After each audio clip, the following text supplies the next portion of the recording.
بسم اللہ الرحمن الرحیم۔ مسلمانوں کو قتل کرنے سے بچنا اور ملک کی وجہ سے لڑنے کا ناپسندیدہ ہونا۔ حضرت اوس بن اوس ثقفی رضی اللہ عنہ فرماتے ہیں، ہم لوگ مدینہ منورہ میں مسجد نبوی کے اندر ایک خیمہ میں ٹھہرے ہوئے تھے۔ ایک مرتبہ حضور صلی اللہ علیہ وسلم ہمارے پاس تشریف لائے۔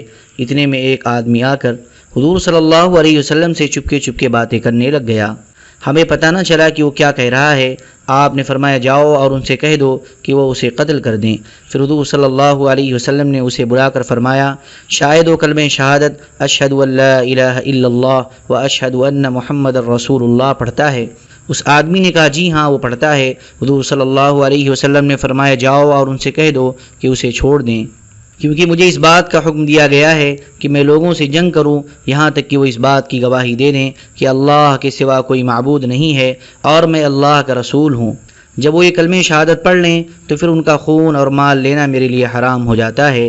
ہاں ان میں کوئی شرعی حق بنتا ہے تو اس کا لینا جائز ہے اور ان کا حساب اللہ خود لیں گے۔ حضرت عبداللہ بن عدی انصاری رضی اللہ عنہ فرماتے ہیں کہ ایک مرتبہ حضور صلی اللہ علیہ وسلم لوگوں کے درمیان تشریف فرما تھے۔ کتنے میں ایک آدمی ایک منافق کو قتل کرنے کے بارے میں چپکے سے بات کرنے کی حضور صلی اللہ علیہ وسلم سے اجازت مانگنے لگا۔ حضور صلی اللہ علیہ وسلم نے اسے اونچی آواز سے فرمایا، کیا وہ لا الہ الا اللہ کی گواہی نہیں دیتا؟ اس آدمی نے کہا، گواہی دیتا ہے لیکن اس کی گواہی کا اعتبار نہیں ہے۔ پھر حضور صلی اللہ علیہ وسلم نے فرمایا، کیا وہ میرے رسول اللہ ہونے کی گواہی نہیں دیتا؟ اس نے کہا، دیتا ہے لیکن اس کی گواہی کا اعتبار نہیں ہے۔ پھر حضور صلی اللہ علیہ وسلم نے فرمایا، کیا وہ نماز نہیں پڑھتا ہے؟ اس نے کہا، پڑھتا ہے لیکن اس کی نماز کا اعتبار نہیں ہے۔ حضور صلی اللہ علیہ وسلم نے فرمایا، انہی لوگوں کو قتل کرنے سے مجھے روکا گیا ہے۔ حضرت عائشہ رضی اللہ عنہ فرماتی ہیں، حضور صلی اللہ علیہ وسلم نے فرمایا، میرے پاس میرے کسی صحابی کو بلاؤ۔ میں نے کہا، حضرت ابو بکر کو؟ آپ نے فرمایا، نہیں۔ میں نے کہا، حضرت عمر کو؟ آپ نے فرمایا، نہیں۔ میں نے کہا، آپ کے چچا زاد بھائی حضرت علی کو؟ آپ نے فرمایا، نہیں۔ میں نے کہا، حضرت عثمان کو؟ آپ نے فرمایا، ہاں۔ جب وہ آ گئے تو آپ نے مجھ سے فرمایا، ذرا ایک طرف کو ہٹ جاؤ۔ پھر آپ نے حضرت عثمان رضی اللہ عنہ سے کان میں بات کرنی شروع کر دی اور حضرت عثمان کا رنگ بدل رہا تھا۔ جب یوم الدار آیا، یعنی جس دن حضرت عثمان رضی اللہ عنہ کے گھر کا محاصرہ کیا گیا اور حضرت عثمان گھر میں محصور ہو گئے، تو ہم نے کہا، یا امیر المؤمنین، آپ ان باغیوں سے جنگ نہیں کریں گے؟ حضرت عثمان نے فرمایا، نہیں۔ حضور صلی اللہ علیہ وسلم نے مجھ سے ایک عہد لیا تھا، میں اس عہد پر پکا رہوں گا، جمع رہوں گا۔ حضرت ابن عمر رضی اللہ عنہ فرماتے ہیں کہ حضرت عثمان رضی اللہ عنہ جس وقت محصور تھے، اس وقت انہوں نے جھانک کر اپنے ساتھیوں سے پوچھا، آپ لوگ مجھے کیوں قتل کرتے ہو؟ کیونکہ میں نے حضور صلی اللہ علیہ وسلم کو یہ فرماتے ہوئے سنا ہے کہ کسی آدمی کا خون بہانا صرف 3 باتوں کی وجہ سے حلال ہوتا ہے، یا تو وہ شادی کے بعد زنا کرے، اس صورت میں اسے رجم کیا جائے گا، یعنی پتھر مار کر مار دیا جائے گا، یا وہ کسی کو عمدن جان بوجھ کر قتل کر دے، اس صورت میں اسے بھی بدلے میں قتل کر دیا جائے گا، یا اسلام لانے کے بعد نعوذ باللہ من ذالک مرتد ہو جائے۔ اگر سمجھانے سے اسلام میں واپس نہ آیا ہو تو اسے ارتداد کی سزا میں قتل کیا جائے گا۔ اللہ کی قسم، میں نے نہ تو زمانے جاہلیت میں کبھی زنا کیا اور نہ اسلام لانے کے بعد، اور نہ میں نے کسی کو قتل کیا ہے کہ جس کے بدلے میں مجھے قتل کیا جائے، اور نہ اسلام لانے کے بعد میں مرتد ہوا ہوں۔ میں تو اب بھی مسلمان ہوں۔ اشہد ان لا الہ الا اللہ وان محمدا عبدہ ورسولہ۔ حضرت ابو امامہ رضی اللہ عنہ فرماتے ہیں، جب حضرت عثمان رضی اللہ عنہ گھر میں محصور تھے، میں بھی آپ کے ساتھ گھر میں تھا۔ گھر میں ایک جگہ ایسی تھی کہ جب ہم اس میں داخل ہوتے تو وہاں سے بلات مقام پر بیٹھے ہوئے لوگوں کی تمام باتیں سن لیتے۔ ایک دن حضرت عثمان رضی اللہ عنہ کسی ضرورت سے اس میں گئے۔ جب وہاں سے باہر آئے تو ان کا رنگ بدلا ہوا تھا۔ انہوں نے فرمایا، وہ لوگ تو اب مجھے قتل کی دھمکی دے رہے ہیں۔ ہم نے کہا، یا امیر المؤمنین، اللہ تعالیٰ ان سے آپ کی کفایت فرمائیں گے۔ پھر انہوں نے فرمایا، یہ لوگ مجھے کیوں قتل کرنا چاہتے ہیں؟ کیونکہ میں نے حضور صلی اللہ علیہ وسلم کو فرماتے ہوئے سنا ہے کہ مسلمان کا خون بہانا صرف 3 باتوں کی وجہ سے حلال ہوتا ہے، یا تو آدمی مسلمان ہونے کے بعد کافر ہو جائے، یا شادی کے بعد زنا کرے، یا ناحق کسی مسلمان کو قتل کر دے۔ میں نے تینوں میں سے کوئی کام نہیں کیا ہے۔ اللہ کی قسم، نہ میں نے زمانے جاہلیت میں کبھی زنا کیا ہے اور نہ اسلام لانے کے بعد، اور جب سے اللہ تبارک و تعالیٰ نے مجھے دین اسلام کی ہدایت دی ہے، کبھی بھی میرے دل میں اس دین کو چھوڑ کر کسی اور دین کو اختیار کرنے کی تمنا پیدا نہیں ہوئی ہے، اور نہ میں نے ناحق کسی کو قتل کیا ہے۔ تو اب یہ لوگ مجھے کس وجہ سے قتل کرنا چاہتے ہیں؟ حضرت ابو لیلہ کندی رحمۃ اللہ علیہ کہتے ہیں جن دنوں حضرت عثمان رضی اللہ عنہ اپنے گھر میں محصور تھے میں بھی ان دنوں وہاں ہی تھا۔ ایک دن حضرت عثمان رضی اللہ عنہ نے دریچے سے باہر جھانک کر باغیوں سے فرمایا، اے لوگو مجھے قتل نہ کرو، اگر مجھ سے کوئی غلطی ہو گئی ہو تو مجھ سے توبہ کرا لو، اللہ کی قسم اگر تم مجھے قتل کرو گے تو پھر کبھی بھی تم اکٹھے نماز نہ پڑھ سکو گے اور نہ دشمن سے جہاد کر سکو گے اور تم لوگوں میں اختلاف پیدا ہو جائے گا۔ اور دونوں ہاتھوں کی انگلیاں ایک دوسرے میں داخل کر کے فرمایا تمہارا حال بھی ایسا ہی ہو جائے گا۔ پھر یہ آیت پڑھی، یا قوم لا یجرمنکم شقاقی ان یصیبکم مثل ما اصاب قوم نوح او قوم ہود او قوم صالح وما قوم لوط منکم ببعید۔ ترجمہ، اے میری قوم میری ضد تمہارے لیے اس کا باعث نہ ہو جائے کہ تم پر بھی اسی طرح کی مصیبتیں آ پڑیں جیسی قوم نوح یا قوم ہود یا قوم صالح پر پڑی تھیں، اور قوم لوط تو ابھی تم سے بہت دور زمانے میں نہیں ہوئی۔ حضرت عثمان رضی اللہ عنہ نے حضرت عبداللہ بن سلام رضی اللہ عنہ کے پاس آدمی بھیج کر پوچھا کہ آپ کی کیا رائے ہے؟ انہوں نے جواب دیا، آپ اپنا ہاتھ ان باغیوں سے روکے رکھیں، اس سے آپ کی دلیل زیادہ مضبوط ہوگی قیامت کے دن۔ حضرت مغیرہ بن شعبہ رضی اللہ عنہ فرماتے ہیں جن دنوں حضرت عثمان رضی اللہ عنہ گھر میں محصور تھے میں ان کی خدمت میں گیا اور میں نے ان سے کہا، آپ تمام لوگوں کے امام ہیں اور یہ مصیبت جو آپ پر آئی ہے وہ آپ دیکھ رہے ہیں، میں آپ کے سامنے 3 تجویزیں پیش کرتا ہوں، ان میں سے آپ جون سی چاہیں اختیار فرما لیں۔ یا تو آپ گھر سے باہر آ کر ان باغیوں سے جنگ کریں کیونکہ آپ کے ساتھ مسلمانوں کی بہت بڑی تعداد اور بہت زیادہ قوت ہے اور پھر آپ حق پر ہیں اور یہ باغی لوگ باطل پر ہیں، یا آپ اپنے اس گھر سے باہر نکلنے کے لیے پیچھے کی طرف ایک نیا دروازہ کھول لیں کیونکہ پرانے دروازے پر تو یہ باغی لوگ بیٹھے ہوئے ہیں، اور اس نئے دروازے سے چپکے سے باہر نکل کر اپنی سواری پر بیٹھ کر مکہ چلے جائیں کیونکہ یہ باغی لوگ مکہ میں آپ کا خون بہانا حلال نہیں سمجھیں گے، یا پھر آپ ملک شام چلے جائیں، وہاں شام والے بھی ہیں اور حضرت معاویہ رضی اللہ عنہ بھی ہیں۔ حضرت عثمان رضی اللہ عنہ نے ایک بھی تجویز قبول نہ فرمائی اور فرمایا، میں گھر سے باہر نکل کر ان باغیوں سے جنگ کروں یہ نہیں ہو سکتا، میں نہیں چاہتا کہ حضور صلی اللہ علیہ وسلم کے بعد آپ کی امت میں سب سے پہلے مسلمانوں کا خون بہانے والا میں بنوں، باقی رہی یہ تجویز کہ میں مکہ چلا جاؤں، وہاں یہ باغی میرا خون بہانا حلال نہیں سمجھیں گے تو میں اسے بھی اختیار نہیں کر سکتا، کیونکہ میں نے حضور صلی اللہ علیہ وسلم کو یہ فرماتے ہوئے سنا ہے کہ قریش کا ایک آدمی مکہ میں بے دینی کے پھیلنے کا ذریعہ بنے گا، اس لیے اس پر ساری دنیا کا آدھا عذاب ہوگا، میں نہیں چاہتا کہ میں وہ آدمی بنوں۔ اور تیسری تجویز کہ میں ملک شام چلا جاؤں، وہاں شام والے بھی ہیں اور حضرت معاویہ رضی اللہ عنہ بھی ہیں، سو میں اپنے دار ہجرت اور حضور صلی اللہ علیہ وسلم کے پڑوس کو ہرگز نہیں چھوڑ سکتا۔ حضرت ابو ہریرہ رضی اللہ عنہ فرماتے ہیں جب حضرت عثمان رضی اللہ عنہ گھر میں محصور تھے میں ان کی خدمت میں گیا اور عرض کیا، اے امیر المؤمنین، اب تو آپ کے لیے ان باغیوں سے جنگ کرنا بالکل حلال ہو چکا ہے، لہذا آپ ان سے جنگ کریں اور انہیں بھگا دیں۔ حضرت عثمان نے فرمایا، کیا تمہیں اس بات سے خوشی ہو سکتی ہے کہ تم تمام لوگوں کو قتل کر دو اور مجھے بھی؟ میں نے کہا نہیں۔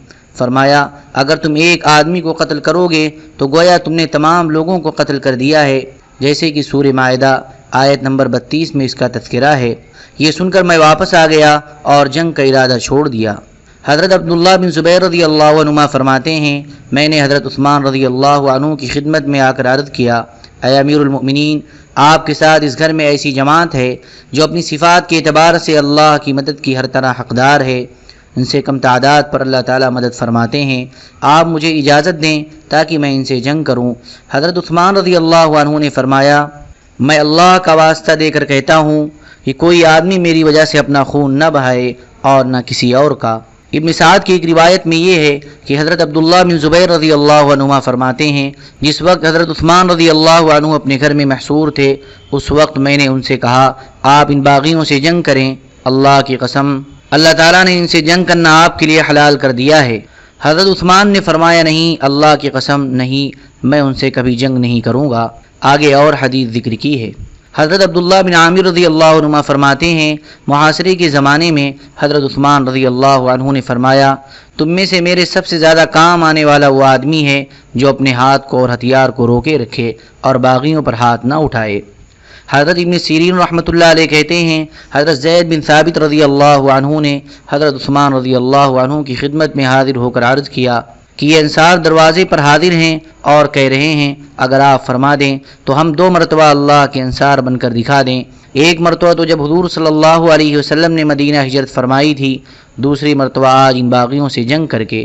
حضرت عثمان رضی اللہ عنہ نے فرمایا لڑنا تو بالکل نہیں ہے۔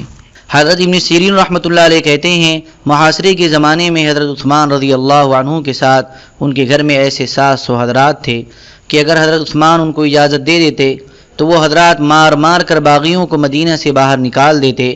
ان حضرات میں حضرت ابن عمر، حضرت حسن بن علی اور حضرت عبداللہ بن زبیر رضی اللہ عنہم بھی تھے۔ حضرت عبداللہ بن سعیدہ رضی اللہ عنہ فرماتے ہیں حضرت سعید بن عاص رضی اللہ عنہ نے حضرت عثمان رضی اللہ عنہ کی خدمت میں آ کر عرض کیا اے امیر المؤمنین، آپ کب تک ہمارے ہاتھوں کو روکے رکھیں گے؟ ہمیں تو یہ باغی لوگ کھا گئے، کوئی ہم پر تیر چلاتا ہے، کوئی ہمیں پتھر مارتا ہے، کسی نے تلوار سونتی ہوئی ہے، لہذا آپ ہمیں ان سے لڑنے کا حکم دیں۔ حضرت عثمان رضی اللہ عنہ نے فرمایا اللہ کی قسم میرا تو ان سے لڑنے کا بالکل ارادہ نہیں ہے، اگر میں ان سے جنگ کروں تو میں یقیناً ان سے محفوظ ہو جاؤں گا اور انہیں میرے خلاف جمع کر کے لانے والے کو بھی اللہ کے حوالے کرتا ہوں، کیونکہ ہم سب کو اپنے رب کے پاس جمع ہونا ہے، تمہیں ان سے جنگ کرنے کا حکم میں کسی صورت میں نہیں دے سکتا۔ حضرت سعید رضی اللہ عنہ نے کہا اللہ کی قسم آپ کے بارے میں کبھی کسی سے نہیں پوچھوں گا، یعنی باغیوں سے جنگ کر کے میں شہید ہو جاؤں گا، زندہ نہیں رہوں گا۔ چنانچہ حضرت سعید نے باہر جا کر ان سے جنگ کی، یہاں تک کہ ان کا سر زخمی ہو گیا۔ حضرت عمر بن سعد رضی اللہ عنہ کہتے ہیں حضرت سعد رضی اللہ عنہ کے صاحبزادے حضرت عامر نے آ کر حضرت سعد کی خدمت میں عرض کیا اے ابا جان، لوگ تو دنیا پر لڑ رہے ہیں اور آپ یہاں بیٹھے ہوئے ہیں۔ حضرت سعد نے فرمایا کیا تم مجھے یہ کہہ رہے ہو کہ میں اس فتنے میں سردار بن جاؤں؟ نہیں، اللہ کی قسم نہیں، میں اس جنگ میں شریک نہیں ہو سکتا۔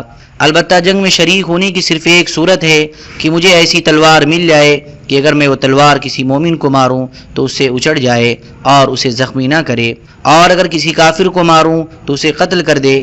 ایسی تلوار چونکہ میرے پاس ہے نہیں، اس لیے میں چھپ کر بیٹھا ہوا ہوں، کیونکہ میں نے حضور صلی اللہ علیہ وسلم کو فرماتے ہوئے سنا ہے کہ اللہ تعالیٰ اس مالدار کو پسند فرماتے ہیں جو کہ چھپا ہوا ہو اور تقوی والا ہو۔ حضرت ابن سیرین رحمۃ اللہ علیہ کہتے ہیں ایک آدمی نے حضرت سعد بن ابی وقاص رضی اللہ عنہ سے کہا آپ اہل شورا میں سے ہیں اور اس امر خلافت کے دوسروں سے زیادہ حقدار ہیں، تو آپ کیوں نہیں جنگ کرتے؟ انہوں نے فرمایا میں صرف اس صورت میں جنگ کر سکتا ہوں جبکہ لوگ مجھے ایسی تلوار لا کر دیں جس کی 2 آنکھیں، 1 زبان اور 2 ہونٹ ہوں، اور وہ تلوار مومن اور کافر کو پہچانتی ہو اور کافر کو تو مارتی ہو لیکن مومن پر اثر نہ کرتی ہو۔ میں نے خوب جہاد کیا جبکہ کافروں سے تھا اور بالکل صحیح طریقے پر تھا۔ آج تو مسلمانوں سے لڑا جا رہا ہے اور وہ بھی طلب دنیا کے لیے، اور میں خوب اچھی طرح جہاد کو جانتا ہوں۔ حضرت اسامہ بن زید رضی اللہ عنہما نے جن کا پیٹ بڑھ گیا تھا فرمایا میں اس آدمی سے کبھی جنگ نہیں کروں گا جو لا الہ الا اللہ کہتا ہو۔ حضرت سعد بن مالک رضی اللہ عنہ نے فرمایا میں بھی اللہ کی قسم اس آدمی سے کبھی جنگ نہیں کروں گا جو لا الہ الا اللہ کہتا ہو۔ اس پر ایک آدمی نے کہا کیا اللہ تبارک و تعالی نے یہ نہیں فرمایا وَقَاتِلُوهُمْ حَتَّى لَا تَكُونَ فِتْنَةٌ وَيَكُونَ الدِّينُ كُلُّهُ لِلَّهِ۔ ترجمہ اور تم ان کفار عرب سے اس حد تک لڑو کہ ان میں فساد عقیدہ یعنی شرک نہ رہے اور دین خالص اللہ ہی کا ہو جائے۔ ان دونوں حضرات نے فرمایا ہم اس آیت پر عمل کر چکے ہیں، ہم نے جنگ کی تھی یہاں تک کہ فساد عقیدہ، شرک اور فتنہ کچھ باقی نہ رہا تھا اور دین خالص اللہ ہی کا ہو گیا تھا، ادیان باطلہ سارے ختم ہو گئے تھے۔ آج کی جنگ فتنہ ختم کرنے اور اللہ کے دین کے لیے نہیں ہے۔ حضرت نافع رحمۃ اللہ علیہ کہتے ہیں حضرت ابن زبیر رضی اللہ عنہما کے محاصرے کے زمانے میں 2 آدمیوں نے حضرت ابن عمر رضی اللہ عنہما کی خدمت میں آ کر کہا لوگ ضائع ہو رہے ہیں اور آپ حضرت عمر رضی اللہ عنہ کے بیٹے اور حضور صلی اللہ علیہ وسلم کے صحابی ہیں، آپ یہاں بیٹھے ہوئے ہیں، آپ کو باہر نکل کر اس جنگ میں شرکت سے کون سی چیز مانے ہے؟ حضرت ابن عمر رضی اللہ عنہما نے فرمایا یہ مانے ہیں کہ اللہ تعالیٰ نے میرے مسلمان بھائی کا خون حرام قرار دیا ہے۔ ان دونوں آدمیوں نے کہا کہ اللہ تعالیٰ نے یہ نہیں فرمایا وَقَاتِلُوهُمْ حَتَّى لَا تَكُونَ فِتْنَةٌ؟ حضرت ابن عمر رضی اللہ عنہما نے فرمایا ہم نے جنگ کی تھی یہاں تک کہ فتنہ وغیرہ کچھ باقی نہیں رہا تھا اور دین صرف اللہ ہی کا ہو گیا تھا، اور تم لوگ اس لیے لڑنا چاہتے ہو تاکہ فتنہ برپا ہو اور اللہ تعالیٰ کے علاوہ دوسروں کا دین چل پڑے۔ حضرت نافع رحمۃ اللہ علیہ کہتے ہیں ایک آدمی نے حضرت ابن عمر رضی اللہ عنہما کی خدمت میں آ کر کہا اے ابو عبد الرحمن کیا بات ہے، آپ 1 سال حج کرتے ہیں اور 1 سال عمرہ، آپ نے جہاد فی سبیل اللہ چھوڑ دیا ہے، حالانکہ آپ جانتے ہیں کہ اللہ تبارک و تعالیٰ نے جہاد کی کتنی ترغیب دی ہے۔ حضرت ابن عمر رضی اللہ عنہما نے فرمایا اے میرے بھتیجے، اسلام کی بنیاد 5 چیزوں پر ہے، اللہ اور اس کے رسول پر ایمان لانا، 5 نمازیں پڑھنا، رمضان کے روزے رکھنا، زکوٰۃ ادا کرنا اور بیت اللہ کا حج کرنا، اور میں یہ سارے کام کر رہا ہوں، میرا دین اسلام پورا قائم ہے۔ اس آدمی نے کہا اے ابو عبد الرحمن کیا آپ نے اللہ تعالیٰ کا ارشاد نہیں سنا جو قرآن کریم میں ہے وَإِن طَائِفَتَانِ مِنَ الْمُؤْمِنِينَ اقْتَتَلُوا فَأَصْلِحُوا بَيْنَهُمَا إِلَى أَمْرِ اللَّهِ؟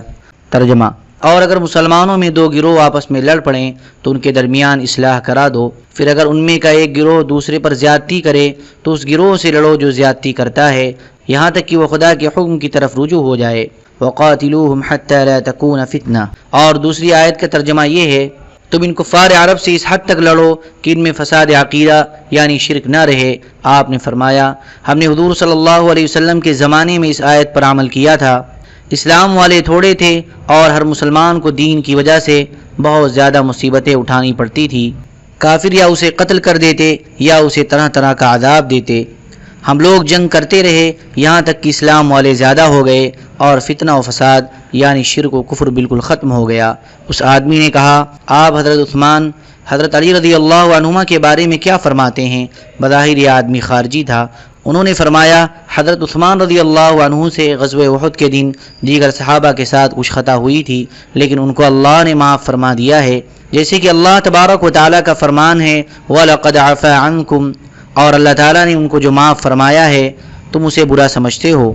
حضرت علی رضی اللہ تعالیٰ عنہ تو حضور صلی اللہ علیہ وسلم کے چچا زاد بھائی اور ان کے داماد ہیں، اور پھر ہاتھ سے اشارہ کر کے فرمایا اور یہ دیکھو حضور صلی اللہ علیہ وسلم کے گھروں کے بیچ میں حضرت علی رضی اللہ عنہ کا گھر ہے، یعنی حضرت علی رضی اللہ عنہ رشتے میں بھی حضور صلی اللہ علیہ وسلم سے قریب تھے اور ان کا گھر بھی حضور صلی اللہ علیہ وسلم کے گھر سے بالکل قریب تھا۔ حضرت نافع رحمۃ اللہ علیہ کہتے ہیں ایک آدمی نے حضرت ابن عمر رضی اللہ عنہما کی خدمت میں آ کر کہا اے ابو عبد الرحمن اللہ تعالیٰ نے قرآن میں جو فرمایا ہے وہ آپ نے نہیں سنا وَإِن طَائِفَتَانِ مِنَ الْمُؤْمِنِينَ اقْتَتَلُوا، تو جیسے اللہ تبارک و تعالیٰ فرما رہے ہیں آپ جنگ کیوں نہیں کرتے؟ حضرت ابن عمر رضی اللہ عنہما نے فرمایا اے میرے بھتیجے میں مسلمانوں سے جنگ نہ کروں اور یہ گزشتہ آیت سنا کر مجھے قرآن پر عمل نہ کرنے کی عار دلائی جائے، یہ مجھے اس سے زیادہ محبوب ہے کہ میں مسلمانوں سے جنگ کر کے انہیں قتل کروں اور مجھے دوسری آیت پر عمل نہ کرنے کی عار دلائی جائے، اور وہ دوسری آیت یہ ہے وَمَن يَقْتُلْ مُؤْمِنًا مُتَعَمِّدًا آخر آیت تک۔ ترجمہ، اور جو شخص کسی مسلمان کو قصداً قتل کر ڈالے تو اس کی سزا جہنم ہے کہ ہمیشہ ہمیشہ اس میں رہے گا اور اس پر اللہ تبارک و تعالی غضبناک ہوں گے اور اس کو اپنی رحمت سے دور کریں گے اور اس کے لیے بڑی سزا کا سامان کریں گے۔ اس آدمی نے کہا اللہ تبارک و تعالی فرماتے ہیں وَقَاتِلُوهُمْ حَتَّى لَا تَكُونَ فِتْنَةٌ۔ حضرت ابن عمر رضی اللہ عنہما نے فرمایا ہم اس آیت پر عمل کر چکے ہیں، پھر آگے پچھلی حدیث جیسی حدیث ذکر کی ہے۔ حضرت سعید بن جبیر رحمۃ اللہ علیہ کہتے ہیں پھر حضرت ابن عمر رضی اللہ عنہما نے فرمایا کیا تم جانتے ہو کہ فتنہ کسے کہتے ہیں؟ حضور صلی اللہ علیہ وسلم مشرکوں سے جنگ کرتے تھے اور ان مشرکوں سے لڑنے جانا بڑی سخت آزمائش کی چیز تھی، اور وہ لڑائی تمہاری اس لڑائی کی طرح ملک حاصل کرنے کے لیے نہیں تھی۔ حضرت ابو العالیہ برا رحمۃ اللہ علیہ کہتے ہیں حضرت عبداللہ بن زبیر اور حضرت عبداللہ بن صفوان رضی اللہ عنہم ایک دن حتیم میں بیٹھے ہوئے تھے کہ اتنے میں حضرت ابن عمر رضی اللہ عنہما بیت اللہ کا طواف کرتے ہوئے ان دونوں حضرات کے پاس سے گزرے۔ ان دونوں میں سے ایک نے دوسرے سے کہا آپ کا کیا خیال ہے، کیا روئے زمین پر ان سے زیادہ بہتر کوئی آدمی باقی رہ گیا ہے؟ پھر انہوں نے ایک آدمی سے کہا جب یہ اپنا طواف ختم کر لیں تو انہیں ہمارے پاس بلا لاؤ۔ جب ان کا طواف پورا ہو گیا اور انہوں نے طواف کے 2 رکعات نفل پڑھ لیے تو ان حضرات کے قاصد نے ان کی خدمت میں عرض کیا کہ یہ حضرت عبداللہ بن زبیر اور حضرت عبداللہ بن صفوان آپ کو بلا رہے ہیں۔ وہ ان دونوں حضرات کے پاس آئے تو حضرت عبداللہ بن صفوان نے کہا اے ابو عبد الرحمن، امیر المؤمنین حضرت ابن زبیر سے بیعت ہونے سے آپ کو کون سی چیز روک رہی ہے؟ کیونکہ مکہ، مدینہ، یمن اور عراق والے سب اور اکثر اہل شام ان سے بیعت ہو چکے ہیں۔ حضرت ابن عمر رضی اللہ عنہما نے فرمایا اللہ کی قسم، جب تک تم لوگوں نے تلواریں اپنے کندھوں پر رکھی ہوئی ہیں اور تمہارے ہاتھ مسلمانوں کے خون سے رنگے ہوئے ہیں، اس وقت تک میں تم سے بیعت نہیں ہو سکتا۔ حضرت حسن رضی اللہ عنہ فرماتے ہیں جب لوگ فتنے میں پریشان ہو گئے تو انہوں نے حضرت عبداللہ بن عمر رضی اللہ عنہما کی خدمت میں حاضر ہو کر کہا آپ لوگوں کے سردار ہیں اور سردار کے بیٹے ہیں اور تمام لوگ آپ پر راضی ہیں، آپ باہر تشریف لائیں، ہم آپ سے بیعت ہونا چاہتے ہیں۔ حضرت ابن عمر رضی اللہ عنہما نے فرمایا ہرگز نہیں، اللہ کی قسم جب تک میری جان میں جان ہے اس وقت تک میں اپنی وجہ سے ایک سینگی بر خون نہیں بہنے دوں گا۔ پھر کچھ لوگوں نے آ کر حضرت ابن عمر رضی اللہ عنہما کو ڈرایا اور یوں کہا یا تو آپ باہر تشریف لے چلیں ورنہ اسی بستر پر آپ کو قتل کر دیا جائے گا۔ تو انہوں نے اس کا کچھ اثر نہ لیا اور وہی پہلا جواب دیا اور باہر آنے سے انکار کر دیا۔ حضرت حسن رضی اللہ عنہ کہتے ہیں اللہ کی قسم لوگ ان کی وفات تک انہیں بیعت کرنے پر بالکل آمادہ نہ کر سکے۔ حضرت خالد بن سمیر رحمۃ اللہ علیہ کہتے ہیں لوگوں نے حضرت ابن عمر رضی اللہ عنہما سے کہا کیا ہی اچھا ہو اگر آپ لوگوں کی امر خلافت کو سنبھال لے، کیونکہ تمام لوگ آپ کے خلیفہ بننے پر راضی ہیں۔ حضرت ابن عمر رضی اللہ عنہما نے فرمایا ذرا یہ بتائیں کہ مشرق میں کسی ایک آدمی نے میرے خلیفہ بننے کی مخالفت کی تو؟ انہوں نے کہا اگر ایک آدمی نے مخالفت کی تو اسے قتل کر دیا جائے گا، اور امت کے معاملے کو سدھارنے کے لیے ایک آدمی کو قتل کرنا پڑے تو یہ کوئی ایسی بڑی بات نہیں ہے۔ انہوں نے فرمایا میں تو یہ بھی پسند نہیں کرتا کہ حضرت محمد صلی اللہ علیہ وسلم کی امت نیزے کا دستہ پکڑے اور میں اس نیزے کا بھالا پکڑوں اور پھر ایک مسلمان کو قتل کیا جائے اور اس کے بدلے مجھے دنیا و ما فیہا مل جائے۔ حضرت قطن رحمۃ اللہ علیہ کہتے ہیں ایک آدمی نے حضرت ابن عمر رضی اللہ عنہما کی خدمت میں حاضر ہو کر کہا حضرت محمد صلی اللہ علیہ وسلم کی امت کے لیے آپ سے زیادہ کوئی برا نہیں ہے۔ انہوں نے فرمایا کیوں؟ اللہ کی قسم میں نے تو نہ ان کا خون بہایا ہے اور نہ ان میں پھوٹ ڈالی ہے اور نہ ان کی جماعت سے علیحدگی اختیار کی ہے۔ اس آدمی نے کہا اگر آپ خلیفہ بننا چاہیں تو آپ کے بارے میں 2 آدمی بھی اختلاف نہ کریں گے۔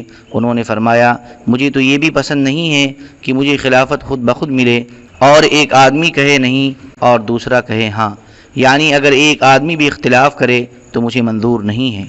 حضرت قاسم بن عبد الرحمن رحمۃ اللہ علیہ کہتے ہیں لوگوں نے پہلے فتنہ جو کہ حضرت علی اور حضرت معاویہ رضی اللہ عنہما کے درمیان واقع ہوا تھا کے زمانے میں حضرت ابن عمر رضی اللہ عنہما سے کہا کیا آپ باہر آ کر جنگ میں حصہ کیوں نہیں لیتے؟ فرمایا میں نے اس وقت جنگ کی تھی جبکہ بت حجر اسود اور بیت اللہ کے دروازے کے درمیان رکھے ہوئے تھے، یہاں تک کہ اللہ تبارک و تعالیٰ نے بتوں کو سرزمین عرب سے نکال دیا۔ اب میں اس بات کو بہت برا سمجھتا ہوں کہ میں لا الہ الا اللہ کہنے والے سے جنگ کروں۔ ان لوگوں نے کہا اللہ کی قسم آپ کے دل میں یہ رائے نہیں ہے، صرف کہنے کو ہے، بلکہ آپ یہ چاہتے ہیں کہ حضور صلی اللہ علیہ وسلم کے صحابہ ایک دوسرے کو ختم کر دیں، پھر جب آپ کے علاوہ کوئی اور بچے گا نہیں تو لوگ خود ہی کہنے لگیں گے امیر المؤمنین بنانے کے لیے عبداللہ بن عمر سے بیعت ہو جاؤ۔ انہوں نے فرمایا اللہ کی قسم یہ بات میرے دل میں نہیں ہے، بلکہ میرے دل میں یہ ہے کہ جب تم لوگ کہو گے آؤ نماز کی طرف تو میں تمہاری بات مانوں گا، اور جب تم کہو گے آؤ کامیابی کی طرف تو میں تمہاری بات مانوں گا، اور جب تم الگ الگ ہو جاؤ گے تو میں تمہارے ساتھ نہیں رہوں گا، اور جب تم اکٹھے ہو جاؤ گے تو میں تم سے الگ نہیں ہوں گا۔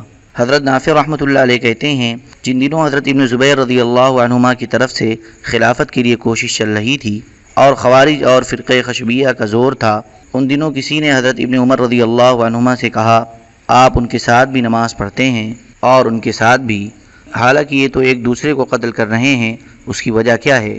انہوں نے فرمایا جو کہے گا آؤ نماز کی طرف میں اس کی بات مانوں گا، اور جو کہے گا آؤ کامیابی کی طرف میں اس کی بات مانوں گا، اور جو کہے گا آؤ اپنے مسلمان بھائی کو قتل کر کے اس کا مال لینے کی طرف میں کہہ دوں گا میں نہیں آتا۔ حضرت ابو الغریف رحمۃ اللہ علیہ کہتے ہیں ہم لوگ حضرت حسن بن علی رضی اللہ عنہما مقدمۃ الجیش میں 12,000 آدمی تھے۔ اہل شام سے جنگ کرنے کا اتنا زیادہ جذبہ تھا کہ لگتا تھا کہ ہماری تلواروں سے خون ٹپک جائے گا یا غصے کی وجہ سے ہماری تلواریں گر جائیں گی۔ ہمارے لشکر کے امیر ابو العمر طٰہٰ تھے۔ جب ہمیں خبر ملی کہ حضرت حسن اور حضرت معاویہ رضی اللہ عنہما میں صلح ہو گئی ہے تو غصے کے مارے ہماری کمر ٹوٹ گئی۔ جب حضرت حسن بن علی رضی اللہ عنہ کوفہ آئے تو ابو عامر سفیان بن لیل نامی آدمی نے کھڑے ہو کر ان سے کہا، السلام علیک، اے مسلمانوں کو ذلیل کرنے والے۔ حضرت حسن رضی اللہ عنہ نے فرمایا، اے ابو عامر، یہ نہ کہو، میں نے مسلمانوں کو ذلیل نہیں کیا ہے، بلکہ میں طلب ملک کی وجہ سے مسلمانوں کو قتل کرنا پسند نہیں کرتا۔ حضرت شعبی رحمۃ اللہ علیہ کہتے ہیں، جب حضرت حسن بن علی اور حضرت معاویہ رضی اللہ عنہم میں صلح ہو گئی تو حضرت معاویہ نے حضرت حسن سے کہا، آپ کھڑے ہو کر لوگوں میں بیان کریں اور اپنا موقف انہیں بتائیں۔ چنانچہ حضرت حسن رضی اللہ عنہ نے کھڑے ہو کر بیان فرمایا اور ارشاد فرمایا، تمام تعریفیں اس اللہ کے لیے ہیں جس نے ہمارے بڑوں کے ذریعے سے تمہارے پہلے لوگوں کو ہدایت نصیب فرمائی اور ہمارے ذریعے سے تمہارے بعد والوں کے خون کی حفاظت فرمائی۔ غور سے سنو، سب سے زیادہ عقل مند وہ ہے جو تقوی اختیار کرے، اور سب سے زیادہ عاجز وہ ہے جو فسق و فجور میں مبتلا رہے۔ امر خلافت میں میرا اور حضرت معاویہ کا اختلاف ہوا تھا۔ اب یا تو حضرت معاویہ رضی اللہ عنہ خلافت کے مجھ سے زیادہ حقدار تھے یا واقعی میرا حق بنتا تھا۔ بہرحال جو بھی صورت تھی، ہم نے اپنا حق اللہ کے لیے چھوڑ دیا ہے تاکہ حضرت محمد صلی اللہ علیہ وسلم کی امت کا کام ٹھیک رہے اور ان کے خون محفوظ رہیں۔ پھر حضرت حسن رضی اللہ عنہ نے حضرت معاویہ رضی اللہ عنہ کی طرف متوجہ ہو کر فرمایا، وَإِنْ أَدْرِي لَعَلَّهُ فِتْنَةٌ لَكُمْ وَمَتَاعٌ إِلَى حِينٍ۔ ترجمہ، اور میں بالتعیین نہیں جانتا کہ کیا مصلحت ہے، شاید وہ تاخیر عذاب تمہارے لیے صورتاً امتحان ہو اور ایک وقت یعنی موت تک زندگی سے فائدہ پہنچانا ہو۔ قرآن کریم کی آیت تلاوت فرمائی۔ پھر آپ نیچے اتر آئے تو حضرت عمر رضی اللہ عنہ نے حضرت معاویہ رضی اللہ عنہ سے کہا، تم یہی چاہتے تھے کہ حضرت حسن دستبرداری کا اعلان کر دیں، اور وہ انہوں نے کر دیا۔ حضرت جبیر بن نفیر رضی اللہ عنہ فرماتے ہیں، میں نے حضرت حسن بن علی رضی اللہ عنہما سے کہا کہ لوگ یہ کہتے ہیں کہ آپ خلیفہ بننا چاہتے ہیں۔ حضرت حسن رضی اللہ عنہ نے فرمایا، عرب کے بڑے سردار میرے ہاتھ میں تھے، جن سے میں جنگ کرتا تھا وہ اس سے جنگ کرتے تھے، اور میں جس سے صلح کرتا تھا وہ اس سے صلح کرتے تھے، لیکن میں نے خلافت کو چھوڑ دیا تاکہ اللہ تبارک و تعالی خوش ہو جائیں اور حضرت محمد صلی اللہ علیہ وسلم کی امت کے خون کی حفاظت ہو جائے۔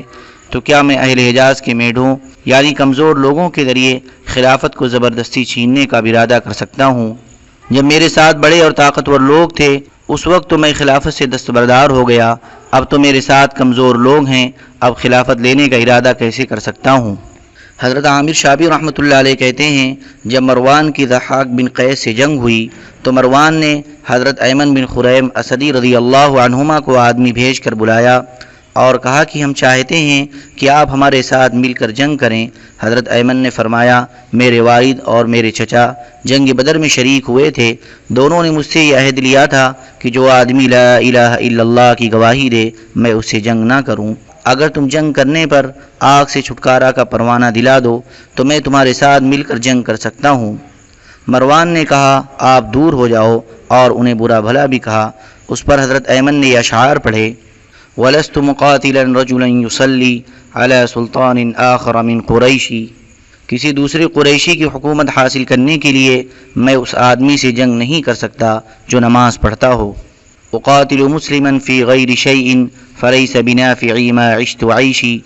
میں بغیر کسی بات کے مسلمان سے جنگ کروں، اس سے مجھے زندگی بھر کچھ فائدہ نہیں ہوگا۔ لہو سلطانہ علی اسمی معاذ اللہ من جہل و طیشی۔ میری جنگ سے اس بادشاہ کی سلطنت مضبوط ہو اور مجھے گناہ ہو، ایسی جہالت اور غصے سے اللہ کی پناہ۔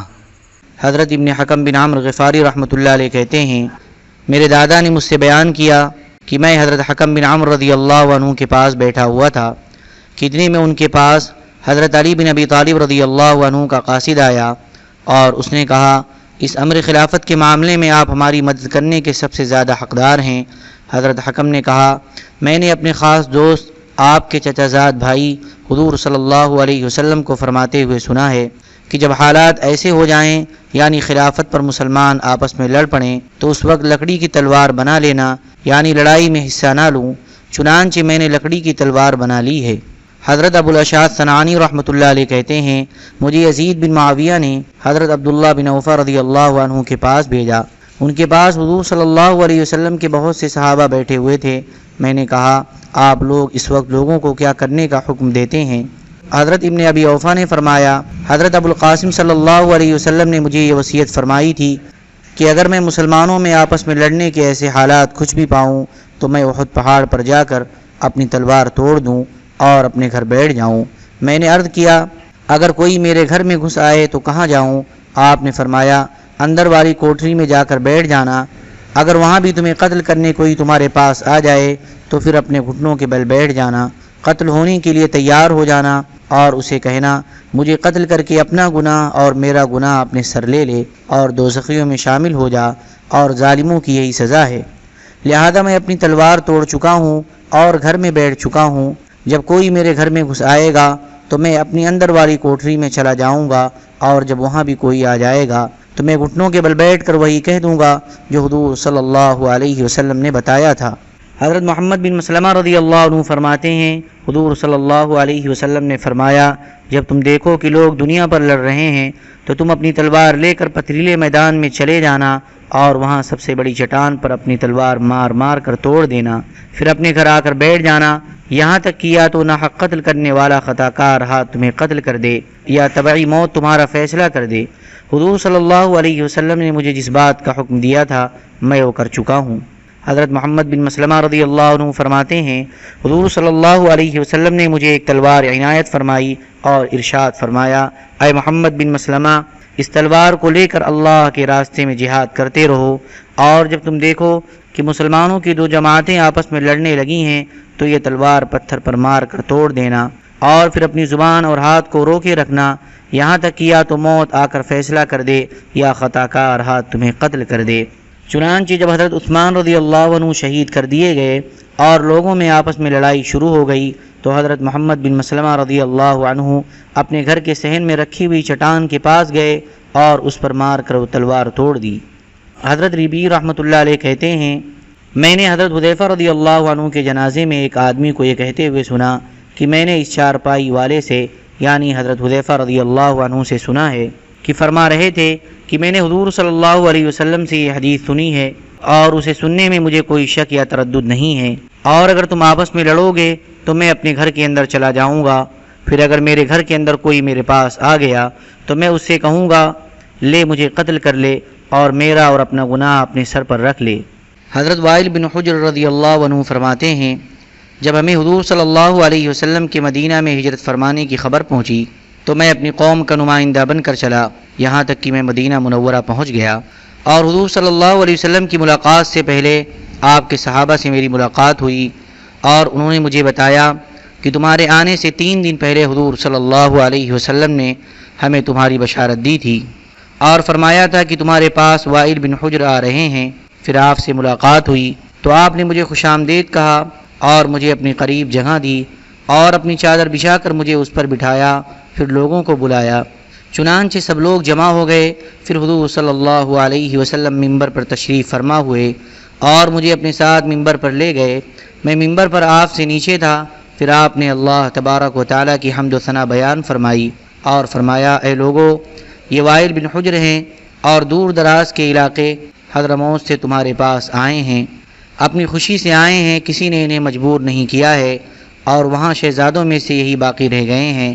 اے وائل بن حجر اللہ تم میں اور تمہاری اولاد میں برکت نصیب فرمائے۔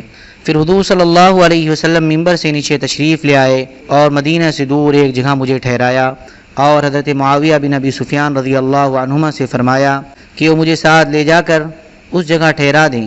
چنانچہ میں مسجد سے چلا اور حضرت معاویہ بھی میرے ساتھ چلے۔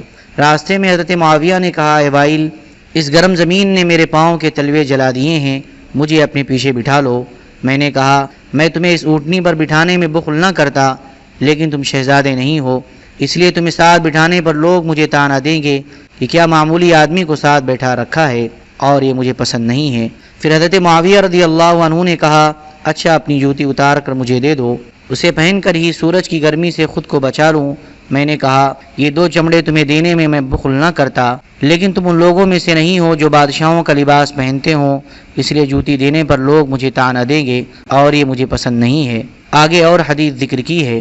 اس کے بعد یہ ہے کہ جب حضرت معاویہ رضی اللہ عنہ بادشاہ بن گئے تو انہوں نے قریش کے حضرت بصر بن ارطات رضی اللہ عنہ کو بھیجا اور ان سے کہا میں نے اس کونے والوں کو تو اپنے ساتھ اکٹھا کر لیا ہے، یہ سب تو مجھ سے بیعت ہو گئے ہیں، تم اپنا لشکر لے کر چلو، جب تم حدود شام سے آگے چلے جاؤ تو اپنی تلوار سونت لینا اور جو میری بیعت سے انکار کرے اسے قتل کر دینا اور یوں مدینہ چلے جانا، اور مدینہ والوں میں سے جو بھی میری بیعت سے انکار کرے اسے قتل کر دینا، اور اگر تمہیں حضرت وائل بن حجر زندہ ملے تو انہیں میرے پاس لے آنا۔ چنانچہ حضرت بصر نے ایسا ہی کیا، اور وہ جب مجھ تک پہنچ گئے تو مجھے حضرت معاویہ رضی اللہ عنہ کے پاس لے گئے۔ حضرت معاویہ رضی اللہ عنہ نے میرے شایع نشان استقبال کا حکم دیا اور مجھے اپنے دربار میں آنے کی اجازت دی اور مجھے اپنے ساتھ اپنے تخت پر بٹھایا اور مجھ سے کہا کیا میرا یہ تخت بہتر ہے یا آپ کی اونٹنی کی پشت؟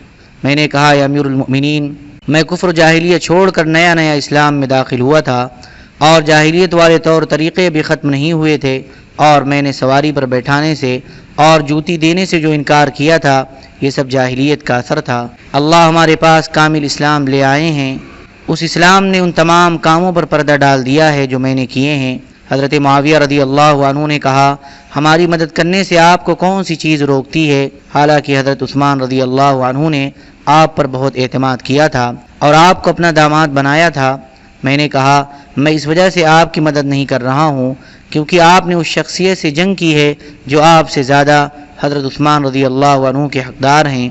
حضرت معاویہ رضی اللہ عنہ نے کہا میں نسب میں حضرت عثمان رضی اللہ عنہ کے زیادہ قریب ہوں، تو وہ حضرت عثمان رضی اللہ عنہ کے مجھ سے زیادہ کیسے حقدار ہو سکتے ہیں؟ میں نے کہا حضور صلی اللہ علیہ وسلم نے حضرت علی اور حضرت عثمان رضی اللہ عنہ کے درمیان بھائی چارہ کرایا تھا، اور آپ ان کے چچا زاد بھائی ہیں اور بھائی چچا زاد بھائی سے زیادہ حقدار ہوا کرتا ہے۔ اور دوسری بات یہ بھی ہے کہ میں مہاجرین سے لڑنا نہیں چاہتا۔ حضرت معاویہ نے کہا کیا ہم مہاجرین نہیں ہیں؟ میں نے کہا ضرور ہیں، لیکن کیا ہم دونوں جماعتوں سے الگ نہیں ہیں؟ اور ایک اور دلیل یہ ہے کہ ایک دفعہ حضور صلی اللہ علیہ وسلم کی خدمت میں میں حاضر تھا اور بہت سے لوگ بھی وہاں موجود تھے۔ حضور صلی اللہ علیہ وسلم نے مشرق کی طرف سر اٹھا رکھا تھا اور نگاہ بھی مشرق کی طرف کی تھی۔ حضور صلی اللہ علیہ وسلم نے ہمیں دیکھا، پھر اپنی نگاہ مشرق کی طرف لے گئے اور آپ نے فرمایا اندھیری سیاہ رات کے ٹکڑوں جیسے فتنے تمہارے اوپر آئیں گے۔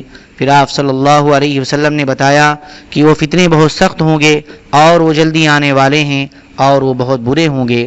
ان لوگوں میں سے میں نے حضور صلی اللہ علیہ وسلم سے پوچھا یا رسول اللہ وہ فتنے کیا ہیں؟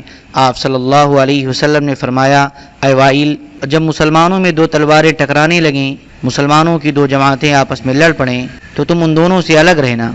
حضرت معاویہ رضی اللہ عنہ نے کہا کہ آپ شیعہ ہو گئے ہیں، یعنی حضرت علی رضی اللہ عنہ کے طرفدار اور مددگار ہو گئے ہیں۔ میں نے کہا نہیں، میں تو تمام مسلمانوں کا بھلا چاہتا ہوں۔ حضرت معاویہ نے کہا اگر میں نے آپ کی یہ بات پہلی سنی ہوتی اور مجھے معلوم ہوتی تو میں آپ کو یہاں نہ بلواتا۔ میں نے کہا کہ آپ کو معلوم نہیں ہے کہ حضرت عثمان رضی اللہ عنہ کی شہادت پر حضرت محمد بن مسلمہ نے کیا کیا تھا؟ انہوں نے چٹان پر مار مار کر اپنی تلوار توڑ دی تھی۔ حضرت معاویہ رضی اللہ عنہ نے کہا کہ یہ انصار تو ہیں ہی ایسے لوگ کہ ان کی ایسی باتیں برداشت کر لی جائیں گی۔ میں نے کہا حضور صلی اللہ علیہ وسلم کے اس فرمان کا ہم کیا کریں کہ جس نے انصار سے محبت کی اس نے میری محبت کی وجہ سے ان سے محبت کی، اور جس نے انصار سے بغض رکھا اس نے میرے بغض کی وجہ سے ان سے بغض رکھا۔ پھر حضرت معاویہ رضی اللہ عنہ نے کہا آپ جون سا شہر چاہو اپنے لیے پسند کر لو، کیونکہ اب آپ حضرموت واپس نہیں جا سکتے ہیں۔ میں نے کہا میرا قبیلہ ملک شام میں ہے اور میرے گھر والے کوفہ میں ہیں۔ حضرت معاویہ رضی اللہ عنہ نے کہا آپ کے گھر والوں میں سے ایک آدمی قبیلے کے 10 آدمیوں سے بہتر ہوگا، اس لیے آپ کوفہ چلے جائیں۔ میں نے کہا میں حضرموت واپس گیا تھا، لیکن وہاں واپس جانے سے مجھے کوئی خوشی نہیں تھی، کیونکہ انسان جہاں سے ہجرت کر کے چلا جائے اسے وہاں شدید مجبوری کے بغیر واپس نہیں جانا چاہیے۔ حضرت معاویہ نے کہا آپ کو کیا مجبوری تھی؟ میں نے کہا حضور صلی اللہ علیہ وسلم نے فتنوں کے بارے میں جو فرمایا تھا جسے میں ابھی ذکر کر چکا ہوں، اس کی وجہ سے حضرموت چلا گیا تھا، لہذا جب آپ لوگوں میں اختلاف پیدا ہو جائے گا تو ہم آپ لوگوں سے علیحدگی اختیار کر لیں گے، اور جب آپ لوگ اکٹھے ہو جائیں گے تو ہم آپ لوگوں کے پاس آ جائیں گے۔ حضرت معاویہ نے کہا میں نے آپ کو کوفہ کا گورنر بنا دیا ہے، آپ واپس چلے جائیں۔ میں نے کہا نبی کریم صلی اللہ علیہ وسلم کے بعد کسی کی طرف سے ولایت قبول نہیں کر سکتا۔ کیا آپ نے دیکھا نہیں کہ حضرت ابو بکر رضی اللہ عنہ نے مجھے گورنر بنانا چاہا تھا لیکن میں نے انکار کر دیا تھا، پھر حضرت عمر رضی اللہ عنہ نے بنانا چاہا تھا لیکن میں نے انکار کر دیا تھا، پھر حضرت عثمان رضی اللہ عنہ نے بنانا چاہا تھا لیکن میں نے انکار کر دیا تھا، اور ان حضرات کی بیعت بھی میں نے نہیں چھوڑی تھی۔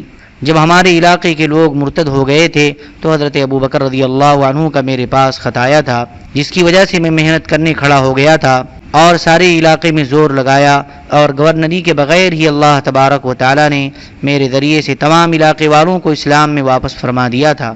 پھر حضرت معاویہ رضی اللہ عنہ نے حضرت عبد الرحمن بن ام حکم رضی اللہ عنہ کو بلا کر کہا تم کوفہ چلے جاؤ، میں نے تمہیں وہاں کا گورنر بنا دیا ہے، اور حضرت وائل کو ساتھ لے جاؤ، ان کا اکرام کرنا اور ان کی تمام ضرورتوں کو پورا کرنا۔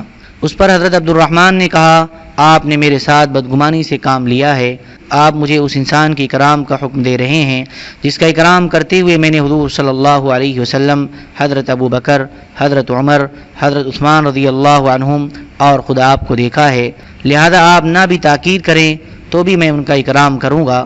ان کی اس بات سے حضرت معاویہ رضی اللہ عنہ بہت خوش ہوئے۔ میں ان کے ساتھ کوفہ آیا۔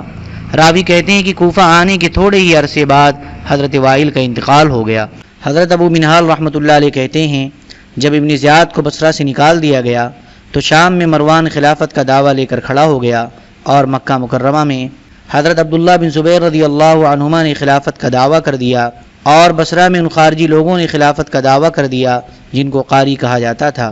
اس سے میرے والد کو بہت زیادہ غم ہوا، انہوں نے مجھ سے کہا تیرا باپ نہ رہے، حضور صلی اللہ علیہ وسلم کے صحابی حضرت ابو برزہ اسلمی رضی اللہ عنہ کے پاس چلتے ہیں۔ چنانچہ میں والد صاحب کے ساتھ گیا اور ہم لوگ حضرت ابو برزہ رضی اللہ عنہ کی خدمت میں ان کے گھر حاضر ہوئے۔ وہ بانس کے بنے ہوئے بالا خانے کے سائے میں بیٹھے ہوئے تھے۔ اس دن سخت گرمی پڑ رہی تھی۔ ہم ان کے پاس جا کر بیٹھ گئے۔ میرے والد ان سے ادھر ادھر کی باتیں کرنے لگے تاکہ وہ بھی اپنے دل کی بات کہنے لگیں۔ چنانچہ میرے والد نے عرض کیا اے ابو برزہ، کیا آپ نہیں دیکھ رہے ہیں کہ لوگ یوں کر رہے ہیں؟ کیا آپ نہیں دیکھ رہے ہیں کہ فلاں یہ کر رہا ہے؟ حضرت ابو برزہ رضی اللہ عنہ نے سب سے پہلے یہ بات کہی کہ آج صبح سے مجھے قریش کے خاندانوں پر غصہ آ رہا ہے، اور مجھے امید ہے کہ اس غصے پر مجھے اللہ تبارک و تعالی ثواب عطا فرمائیں گے۔ اے چھوٹے عربوں کی جماعت، تم جانتے ہی ہو کہ زمانے جاہلیت میں تم لوگوں کی کیا حالت تھی، تعداد تھوڑی تھی، لوگوں کی نگاہ میں تمہاری کوئی عزت نہیں تھی، اور تم لوگ گمراہ تھے۔ پھر اللہ تبارک و تعالی نے حضرت محمد صلی اللہ علیہ وسلم کے ذریعے دین اسلام دے کر تم لوگوں کو بلند کر دیا، اور آج دنیا میں تمہاری بہت عزت ہے جیسے تم دیکھ رہے ہو، لیکن اب دنیا نے تمہیں بگاڑنا شروع کر دیا ہے، اور یہ جو ملک شام میں مروان ہے یہ بھی اللہ کی قسم صرف دنیا کے لیے لڑ رہا ہے، اور یہ جو مکہ میں ہے یعنی ابن زبیر یہ بھی اللہ کی قسم صرف دنیا کے لیے لڑ رہے ہیں، اور یہ لوگ جو تمہارے ارد گرد ہیں جنہیں تم قاری کہتے ہو یہ بھی اللہ کی قسم صرف دنیا کے لیے لڑ رہے ہیں۔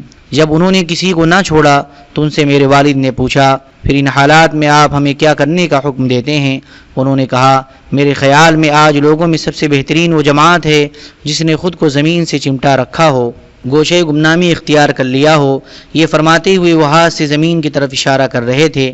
ان کے پیٹ لوگوں کے مال سے بالکل خالی ہوں اور کسی کے خون کا ان کی کمر پر بوجھ نہ ہو۔ حضرت شمر بن عطیہ رحمۃ اللہ علیہ کہتے ہیں کہ حضرت حذیفہ رضی اللہ عنہ نے ایک آدمی سے کہا کیا تمہیں اس بات سے خوشی ہوگی کہ تم سب سے بڑے بدکار آدمی کو قتل کر دو؟ اس نے کہا ہاں ہوگی۔ حضرت حذیفہ رضی اللہ عنہ نے کہا اسے قتل کر کے تم اس سے زیادہ بڑے بدکار ہو جاؤ گے۔ اللہم صلی علی سیدنا وعلی آل سیدنا وحبیبنا ومحبوبنا ومولانا محمد وبارک وسلم۔ سبحان ربک رب العزة عما یصفون وسلام علی المرسلین والحمد للہ رب العالمین۔